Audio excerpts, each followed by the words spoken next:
Ponpes Waria Al-Fatah. Iya Mbak Ana, makanya tak kasih nama itu. Di ruang dalam dengan ruang sholat. Kami juga manusia yang punya hak untuk beribadah begitu. Bahwa kita di mata Tuhan itu sama. Belajar mengaji, bacaan sholat, kelas hafalan surat pendek dan kelas tajwid. Ya, Kami punya ustadz, ada 5 ustadz. 5 ustadz. Ya.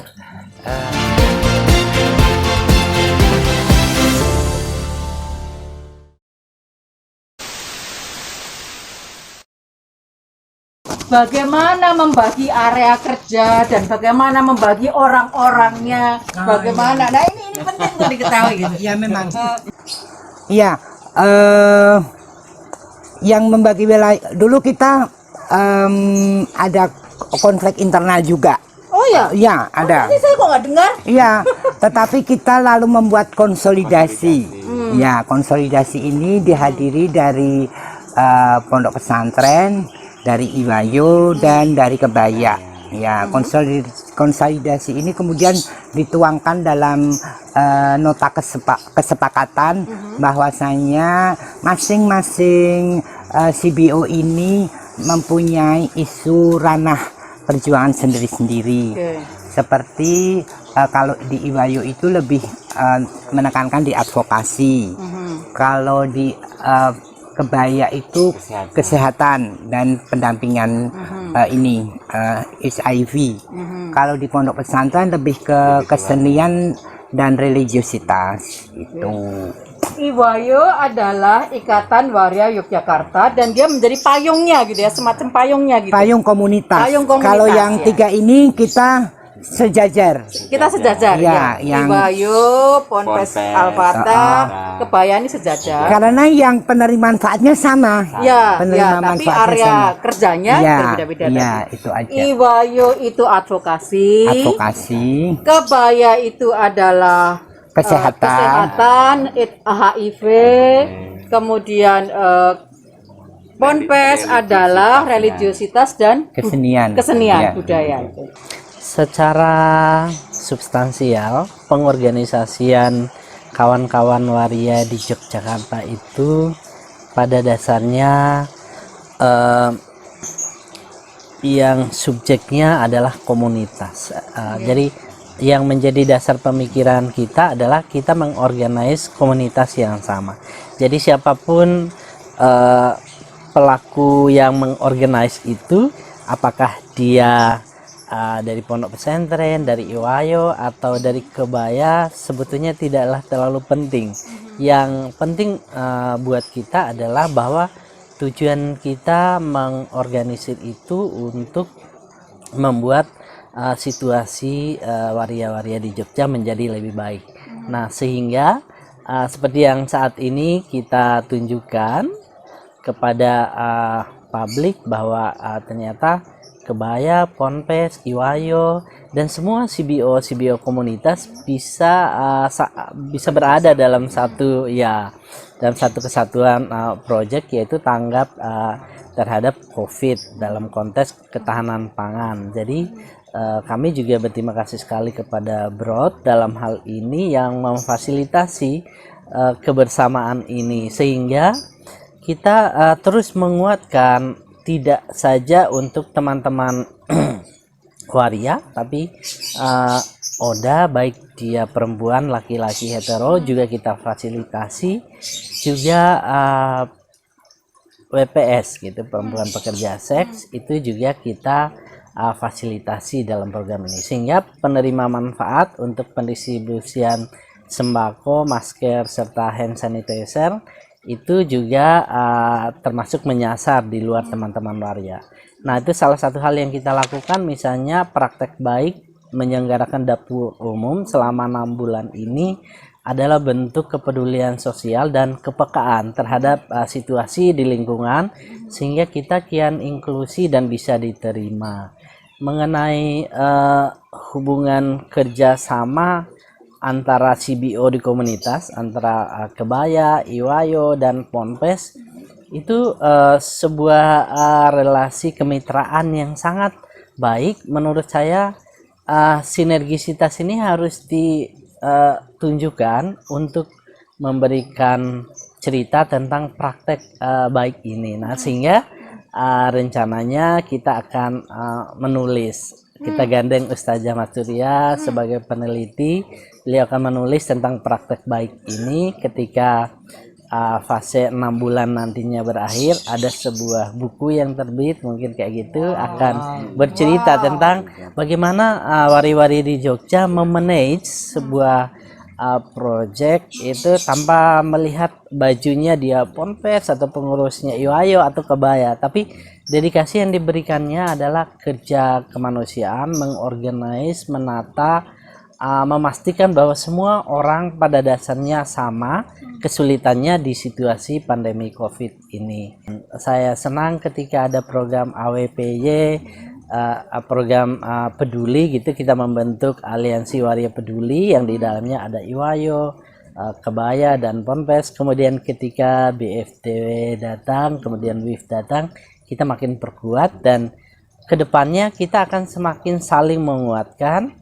Karena dengan begitu juga kepercayaan dari orang-orang di luar melihat kita, oh ternyata kinerjanya bagus, sehingga Ponpes juga mendapatkan sokongan pendanaan nantinya dari ITF.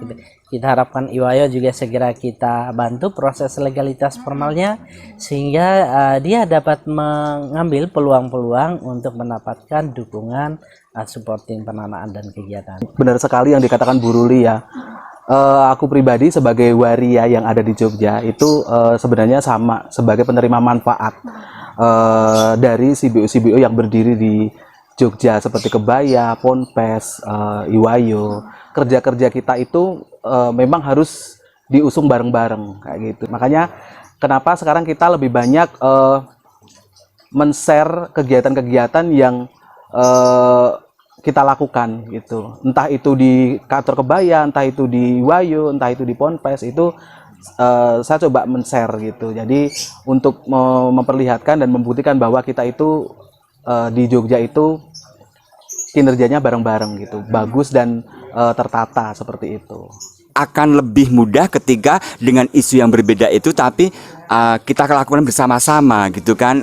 Sama di satu sisi ketika misalkan spiritual atau tadi yang Ibu bilang untuk hak seni, untuk hak kesehatannya atau untuk advokasinya tiba-tiba cuma ditangani oleh Ponpes gitu kan, mungkin akan terasa berat ya. Tapi ketika ada muncul 3 organisasi itu kan kerja-kerja kita malah jadi lebih enak. Iya, jadi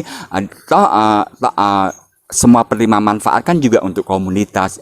Kita juga di sini kan saling berkoordinasi. Artinya ketika ada teman yang sakit, saya berusaha untuk mengkontak Bunda Ruli, Mami Vin, ataupun ketika ada teman-teman yang untuk memenuhi kebutuhan spiritualnya, nanti biasanya Bunda Ruli mengajak ke Ponpes seperti itu. Atau ketika ada teman-teman mengalami masalah kena razia gitu ya, kita linkkan ke Iwayo. Nah seperti itu. Yang penting intinya bagaimana kita tetap berusaha untuk menjalin komunikasi dan berkoordinasi. Seperti itu Mbak Ana. Saya menangkap 2 atau 3 poin yang sangat penting yang di-sharekan oleh bunda-bunda dan kakak-kakak di sini. Yang pertama, bagi saya penting sekali yang dalam pengalaman pendek saya di pekerjaan sosial itu seringkali memang tidak bisa dihindari friksi-friksi tadi itu ya. Tapi yang menarik buat saya adalah bahwa komunitas Transpuan Waria Yogyakarta ini dengan sangat bagus tadi di tiga organisasi besar ini membagi ranah kerja.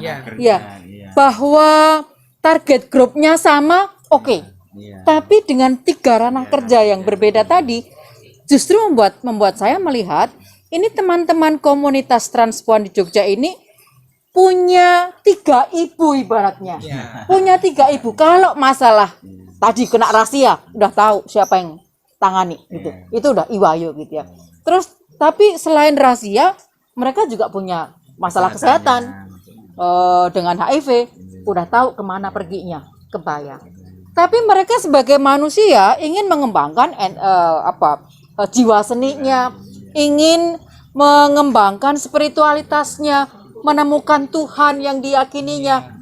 ada Ponpes Al-Fatah. Jadi menurut saya ini adalah sebuah sinergi yang luar biasa yang saya catat gitu. Yang kedua, yang saya catat juga yang dikatakan Mbak Arum. Mbak Arum mengatakan mencoba men-share di medsos gitu ya. Saya ngikutin dong yang di-share Bu Sinta, yang di-share Bunda Ruli, yang di-share Mbak Arum, Bu Ayu, Mbak Yes. Kayaknya kita belum berteman ya di Facebook. Masa sih? Kok nggak pernah lihat postingan Mbak Yes? Saya pasti di blog ini ya. Nggak bercanda. Tapi saya mau bilang, dari postingan-postingan itu persis yang disampaikan Mbak Arum, bahwa ada transparansi. Ya, bahwa teman-teman itu transparan gitu. Entah hostnya yang melaksanakan kebaya, entah Ponpes yang jadi penanggung jawabnya, entah Iwayu, tapi itu di-share sehingga orang, kalau misalnya tadi Bunda Ruli mengatakan ada sih friksi-friksi kecil, orang melihat sharing itu yang dipost di Facebook itu, jadi tahu kan, nggak ada yang disembunyikan gitu.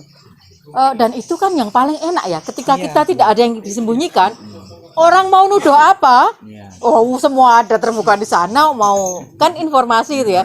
Ini di zaman informasi seperti nggak ada yang bisa kita sembunyikan, dan itu saya ikuti gitu. Jadi bagi saya itu justru contoh yang sangat real bagaimana kita bersinergi dengan baik dan tetap memegang nilai-nilai transparansi dan akuntabilitas yang merupakan modal utama kalau kita mau bergerak bersama ini.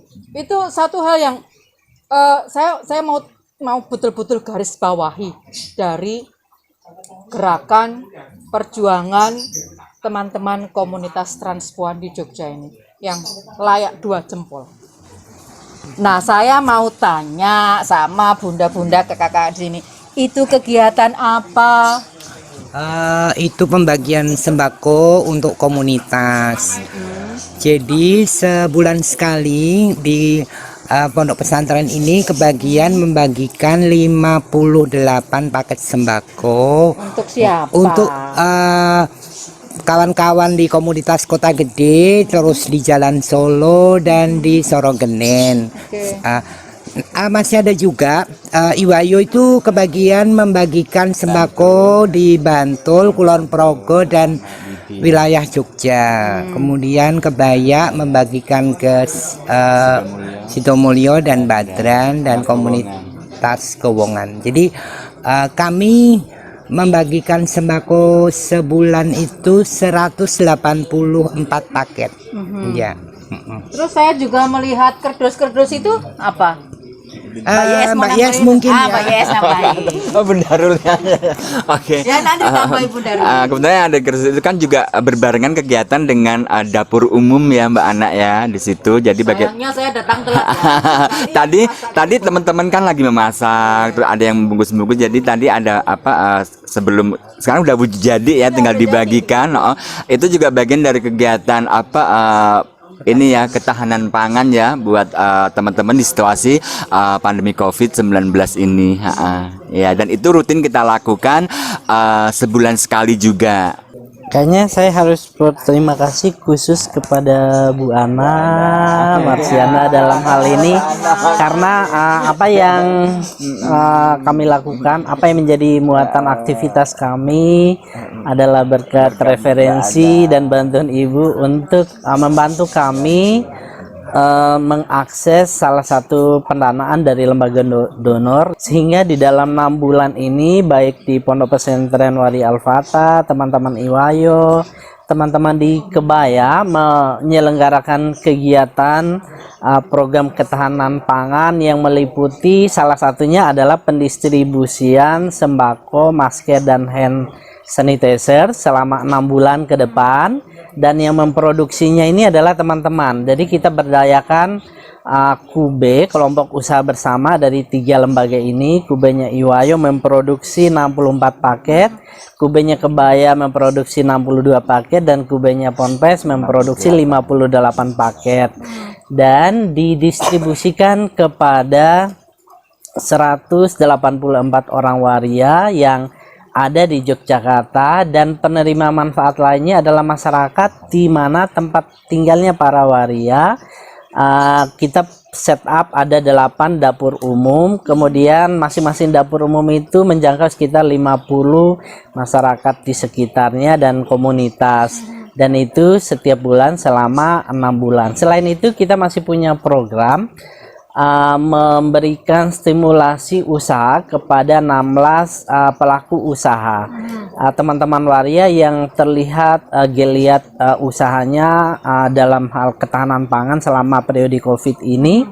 Kita bantu stimulansnya dengan sebuah pilot project kecil yang kurang lebih senilai 4 juta, dan itu benar-benar diperuntukkan untuk membesarkan usahanya sehingga kedepannya dia mampu untuk membantu teman-teman waria yang lain mempekerjakannya, kemudian ya paling tidak survive dengan usahanya. Organisasi kita ini perlu di-maintain untuk kemaslahatan seluruh waria yang ada di Yogyakarta. Akan ada orang yang memegang tongkat estafet bagaimana tetap mengorganize, memberikan kepastian perlindungan terhadap teman-teman yang ada, pemberdayaan ekonomi, membangun inklusi sosial dan lain sebagainya, sehingga ini bukan sekedar pilot project tetapi benar-benar kerja nyata komunitas dalam memberikan dedikasinya baik terhadap komunitas, masyarakat, kepada bangsa dan negara secara utuh, sehingga tidak ada orang yang mengkotak-kotakan persoalan perspektif itu hanya berdasarkan misalnya bunyi tekstual di dalam kitab-kitab suci, sehingga orang punya interpretasi yang sepotong-sepotong.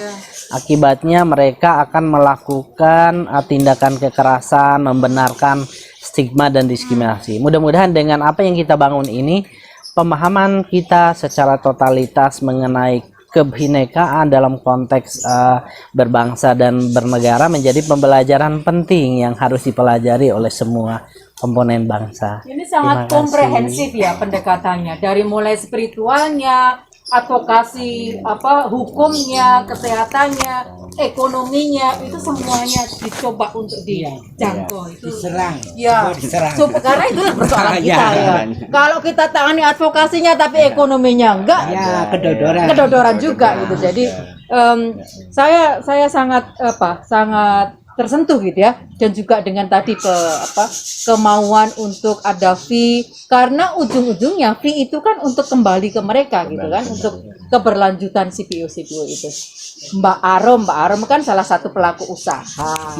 Jadi cerita dong sebagai pelaku usaha dan harapannya. Sebenarnya sih aku pribadi baru belajar ya, berjalan gitu. Harapan saya sih bisa merangkul beberapa teman-teman, bahkan bisa merangkul banyak teman, karena usaha yang saya lakukan ini sebenarnya mudah gitu ya, mudah, hanya memang mungkin yang agak sulit adalah pemasarannya gitu. Bentar, ceritain dulu usahanya apa? Iya. Nanti bilang mudah, yang lain bilang apa sih? Jadi dari tahun 2019 bulan September waktu itu saya mengikuti pelatihan dari kelurahan itu, batik Sibori, bukan batik sih, Sibori. Nah dari situ kemudian saya mencoba mengembangkan, karena itu hanya di kain, jadi saya coba kembangkan di pasmina. Ya, kemudian dari pasmina saya kembangkan di kaos, t-shirt gitu. Saya kebayang nih, Pak Arom akan merekrut 2-3 orang. Lalu yang direkrut ini kemudian berkembang terus gitu. Waduh, saya membayangkan ya. Duh, kayaknya setahun 2 tahun lagi saya melihat banyak usaha-usaha yang maju gitu. Amin. Amin ya. Harapannya. Iya. Harus terwujud itu, harapan itu doa. Iya. Iya. Kayaknya pertanyaan terakhir deh. Saya ingin Bu Sinta tolong kasih tahu kita kegiatan di Ponpes ini, kegiatan rutinnya apa.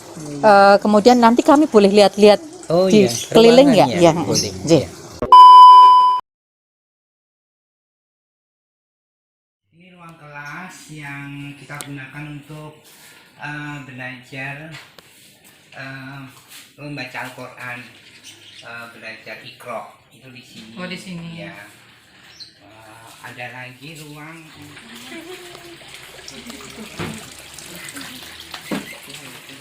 Ini ruang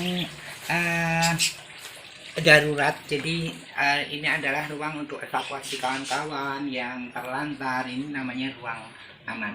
Ini ruang Ya, aman ya. ruang aman.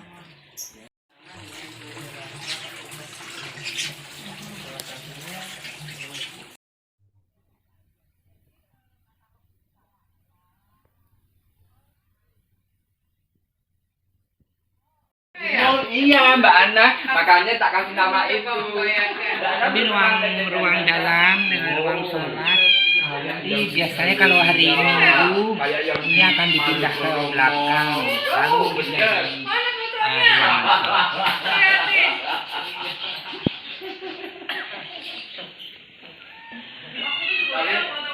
Ini cindera mata dari jaringan yang kunjungan yang kita diminta untuk jadi narasumber.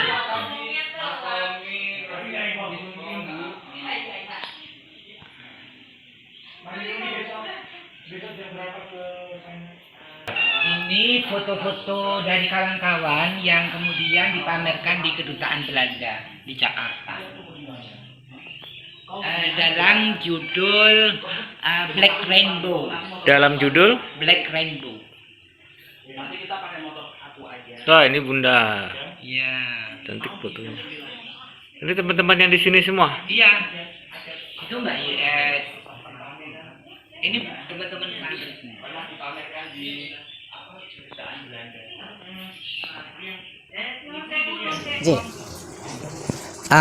Jadi kegiatan kami yang rutin itu ada hari Sabtu itu sekolah sore, dan hari Minggu itu kegiatan koperasi dan ibadah dan belajar agama. Hari Jadi Sabtu sekolah sore itu apa? Isi sekolahnya Sekolah- belajar baca atau apa? iya, sekolah sore itu kita macam-macam, ada belajar memasak, belajar kerajinan, lalu kreasi hijab, tanaman hidroponik, tinggal apa yang mau kita angkat. Oke. Ya. Yang ikut cuma Bari aja. Kemudian ada kursus bahasa Inggris. Jadi Oh, ya, jadi nanti kita juga tidak hanya santri, tapi ibu-ibu di sekitar sini kita undang juga untuk ikut memanfaatkan jadi biasanya ilmu itu. pesertanya bukan hanya santri, Ya, tapi ya. juga masyarakat sekitar terbuka ya. Ya, siapa yang mau ya. datang. Jadi begitu. Itu sekolah sore. Sekolah sore Sabtu. Kemudian harusnya kalau nggak corona hari ini ada ya. ya ada. Sabtu sore. Nggih. Lalu Minggu ibadah. Minggu itu kita arisan sama koperasi Oh, dulu. arisan Ya. sama koperasi. Lalu baru kita mulai belajar belajar mengaji. Jadi kita akan membagi dalam 3 kelas, kelas bacaan sholat, kelas hafalan surat pendek, dan kelas tajwid. Ya. Setelah itu kita mengaji, sama yang belum bisa baca Al-Quran itu akan belajar Iqra. Sampai salat maghrib berjamaah. Kemudian sudah itu akan diisi oleh pengajian, diisi pengajian dari Pak Ustadz atau dari Fatayat. Kan kita punya kerjasama dengan Fatayat ya. NU Oh, DIY, Fatayat NU juga. kemudian dengan SP Kinasih. Nah, kita rolling. Iya. Nanti kita rolling. Kemudian Mereka sebagai pengajar. ya, dan kita juga punya kerjasama MOU dengan Fakultas Usuluddin UIN Sunan Kalijaga itu. Oh, ada loh anak saya di situ. Oh iya. Saya lupa titip salam tadi buat Bunda. Oh iya. Namanya Ahmad. Oh, Pak, jurusan apa? Usuluddin dulu. Sudah lulus, Oh, sekarang studi S2 di Oh iya. di Iya. Pita Wacana. Nah. Ya udah itu. Si Ahmad. Itu Oh, anak saya. Ahmad yang dari Makassar Iya, itu. dari Makassar. Oh ya, itu kawan dari Gus Durian. Iya. Kan Gus Durian. Ya. Terus kita juga punya MOU dengan UKDW, di mana UKDW ini memfasilitasi peribadatan kawan-kawan waria yang non Muslim setiap bulan sekali. Nanti di kapel UKDW sana kita antar ke sana 18 waria non Muslim. Peribadatan bersama sambil diskusi. Ya. Apa, saya dengar itu Tentang dimintai gender. perspektif tentang ketika mereka baca Alkitab gitu kan. Ya itu. Jadi kita kemudian ketika ada pertanyaan, lalu bagaimana dengan kawan-kawan waria non Muslim? Kita sudah punya kegiatan untuk kawan-kawan non Muslim itu, tapi sebulan sekali dengan bantuan dari UKDW itu. Dengan Jadi Bu Hendri ya. nggih. Nggih. Jadi itu yang kegiatan yang kita lakukan. Tapi kita sesungguhnya banyak yang di luar itu. Jadi kita ada Waria Gustu Kampus, ada apa namanya klinik gratis, ada itu kegiatan-kegiatan insidental ketika kita memperingati hari-hari besar Islam itu. Kemudian ada pengajian umum itu. Kalau yang rutin ya yang hari Sabtu Minggu itu tadi. Sabtu sama Minggu. Sekarang ada santri yang nginap tinggal sini nggak? Ada Berapa orang? 1, 2, 3, 4 ya. Ada 4. 4 santri yang nginap di sini. Mereka nginap di sini karena memang kepingin nyantri secara penuh waktu, atau karena mereka datang dari jauh, atau kenapa? Jadi mereka mengurusi pondok ini. Jadi nanti kayak Mbak Nur itu menjadi juru masak, kemudian Mbak Tinu itu mengurusi ya apa ke rumah tanggaannya, kemudian ada Mbak Erna, ya itu. Jadi dulu ada Mbak YS, tapi Mbak YS sekarang sudah pindah ke kos sendiri, ya. Jadi begitu. Jadi kita juga menerima kawan-kawan yang sementara, kemudian mencari kos. Kalau belum bisa kita bantu mencarikan kos gitu juga. Ada. Jadi beberapa kasus memang kawan-kawan dia memang perlu perlindungan untuk sementara, lalu kita berikan advokasi, penguatan, kita cari supaya dia bisa mandiri. Nah itu nanti kemudian keluar tidak tidur di pondok gitu. Jadi sementara ini yang tinggal di pondok ini sekaligus karena ikut membantu mengurus pondok. Iya gitu. Tapi juga terbuka kalau ada yang sedang butuh perlindungan ya. Itu ada ruang, ada rumah ini menjadi semacam rumah. Pondok ini menjadi rumah yang nyaman. Kapan saja mereka bisa mendapatkan perlindungan gitu ya. Nah, ini luar biasa yang dibutuhkan. Kami punya ustadz, ada 5 ustadz. 5 ustadz. Ya, 1 ustadzah. 5 ustadz, 1 ustadzah. Itu yang rutin yang rutin mengampu kelas-kelas dan pengajian yang ada di sini. Ya, kita ini kan sebagai civil society yang dapat memberikan warna dalam demokrasi di negeri ini. Kita ikut tanggap terhadap situasi sosial, meskipun kita tidak terlibat ke dalam politik praktis, tetapi lebih murni memperjuangkan eksistensi teman-teman yang secara identitas gender yang berbeda dan orientasi seksual yang berbeda, bahwa tidak ada yang salah dengan apa yang diberikan oleh Gusti Allah dengan penciptaannya. Yang mungkin kurang adalah perspektif orang harus dibangun untuk menerima mereka yang berbeda. Nah, itu adalah perjuangan advokasi Pondok Pesantren bekerja sama dengan jaringan Aliansi Jurnalistik Independen, teman-teman LBH Yogyakarta dan jaringan lainnya, yang kemudian kami mengirimkan beberapa kawan-kawan santri untuk belajar sebagai paralegal komunitas ini. Teman-teman, pembelajaran yang sangat berharga yang saya dapat dari obrolan kita sore hari ini adalah bahwa yang pertama, pencarian spiritualitas adalah bagian dari hak sebagai warga negara di negeri ini, di Indonesia ini, dan hak itu dijamin, dilindungi oleh konstitusi, oleh undang-undang, ya. Tapi faktanya masih banyak orang di luar sana pada satu sisi menuntut orang religius, tapi pada sisi lain Bunda Ruli mengatakan dengan sangat dalam, intonasinya yang sangat halus tapi sangat tajam, mengatakan bahwa masih banyak orang yang menganggap mereka ini lian. Orang di luar sana, orang lain yang tidak berhak untuk mencari, mengembangkan spiritualitasnya, mencari berelasi dengan Tuhannya gitu ya. Itu fakta. Dan yang pembelajaran kedua yang saya dapatkan adalah bahwa alih-alih melawan dengan kekerasan, mereka melawan dalam tanda petik dengan menunjukkan bahwa mereka adalah sama seperti saya dan Anda, manusia yang diciptakan utuh oleh Sang Pencipta, dan karena manusia yang diciptakan utuh oleh Sang Pencipta, mereka berhak untuk membangun relasi dengan Sang Pencipta sekaligus relasi dengan sesama melampaui komunitas transpuan. Dan itu di 3 organisasi yang disebutkan tadi menurut saya betul-betul merefleksikan tentang bagaimana pemahaman mereka sebagai manusia yang utuh di negeri ini gitu. Karena itu saya berharap obrolan kita siang sore ini betul-betul menolong kita melihat bahwa mereka bukan lian, bahwa mereka itu adalah satu di antara kita.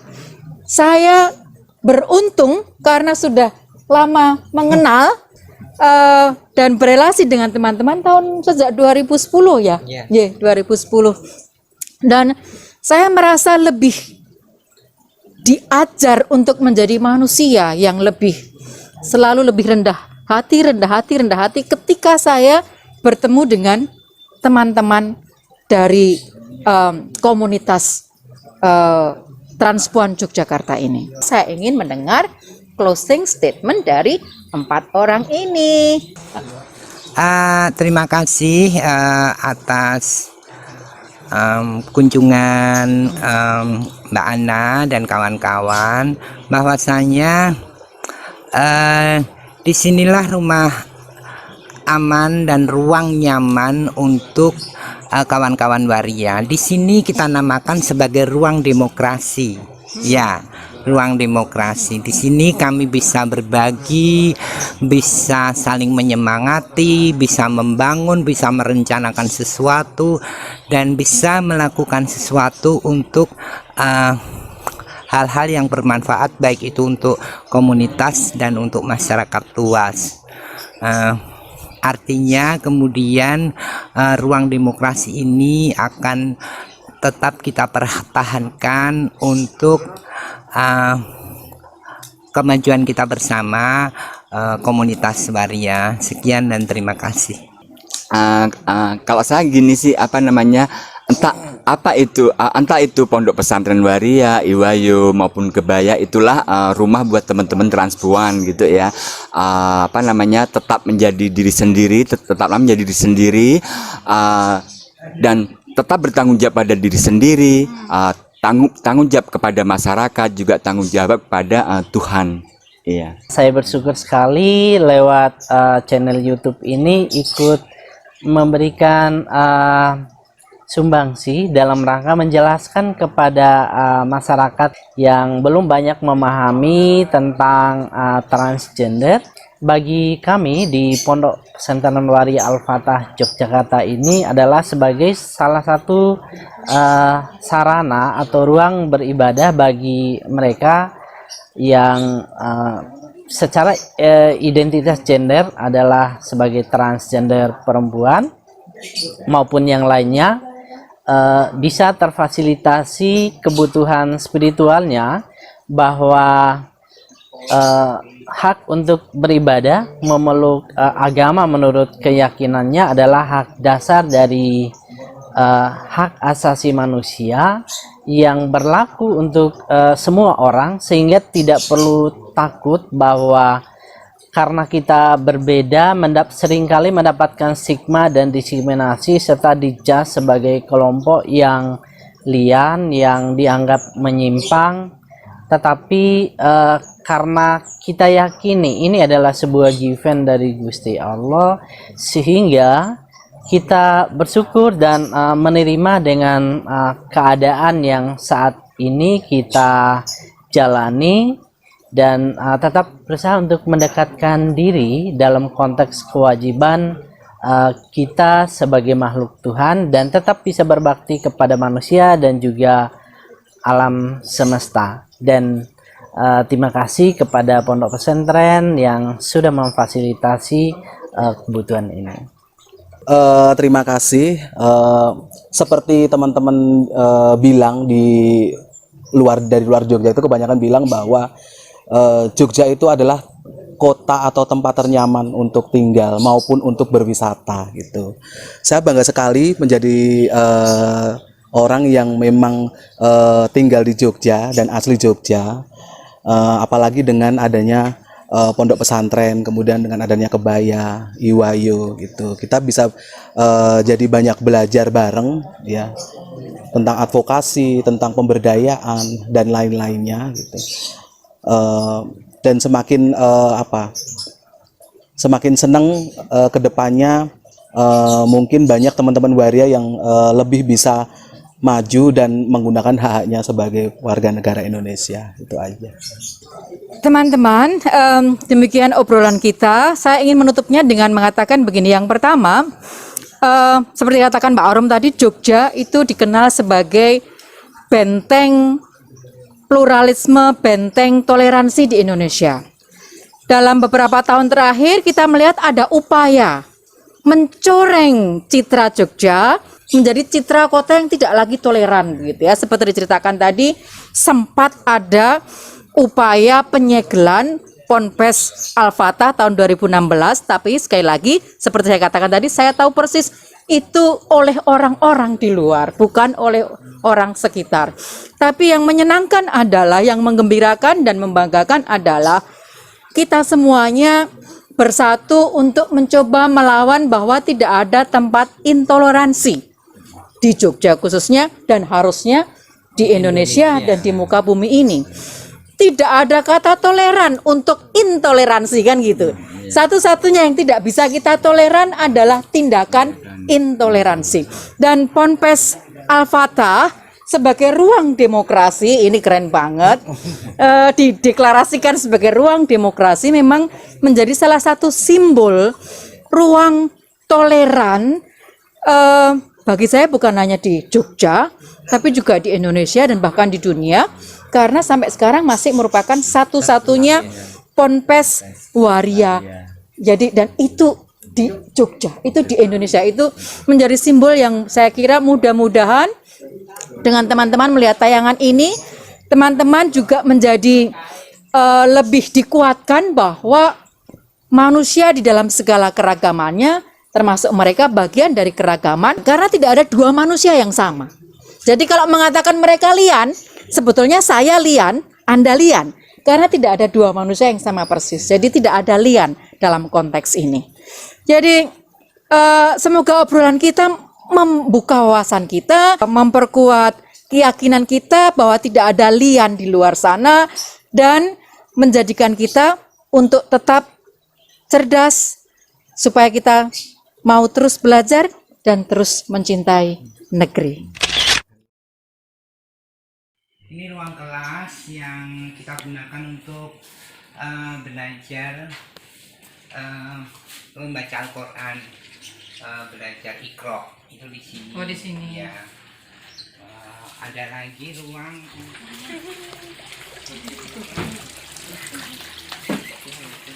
Ini ruang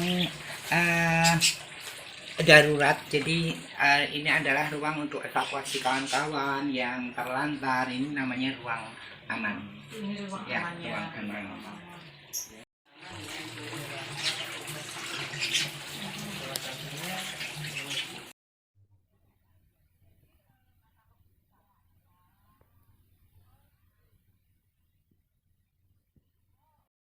Iya Mbak Ana, makanya tak kasih nama itu. Ini ruang dalam dengan ruang sholat.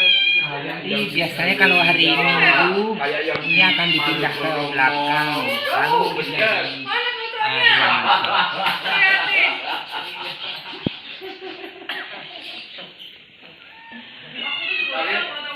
Ini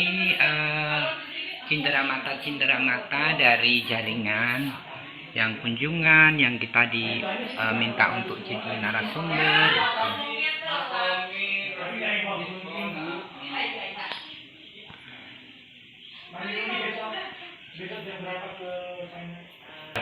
Ini foto-foto dari kawan-kawan yang kemudian dipamerkan di Kedutaan Belanda di Jakarta.